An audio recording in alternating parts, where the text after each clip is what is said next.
日本首相擱置早苗去訪問印度，雙方有簽署一系列的合作備忘錄，包含經濟安全、人工智慧、能源甲關鍵礦產等等的合作。這印度總理閣定出目標，講10年內要吸引10兆的日票去投資印度。因過中國就來批評印度甲日本合作，就是想要來對抗中國。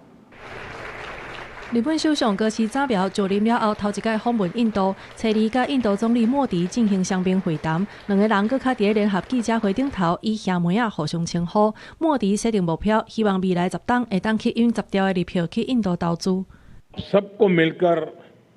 यह सुनिश्चित करना है कि अगले एक दशक में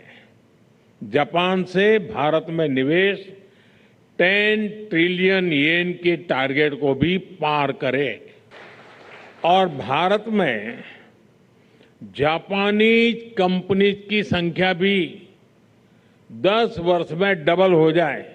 這主要是擱置早苗就任了後頭一屆訪問印度，超過150間日本企業有對去，雙方初二簽署129項合作備忘錄。這屆峰會就創造125億美金的投資承諾，而且印度日本雙方合作領域主要有3大核心，包括深化經濟安全、擴大國防甲科技合作，同時也強化能源供應韌性。擱置早苗初二閣再提出一直推動的自由開放的印度太平洋戰略。日本とインドは地域を支える二大民主主義國家として法の支配を堅持し、いかなる威圧にも屈することなく、自由を守り、繁栄を作り、そして未來を切り開くためにより一層連携を深めてまいります。這項10年計劃唔但深度結合印度市場戰略甲日本的先進技術資金，閣較佇個國際地緣政治甲經濟局勢之下，為雙方打造全面戰略友伴關係。也毋過中國外交部批評擱置早苗開放印太戰略真正的目的，其實是要對抗北京。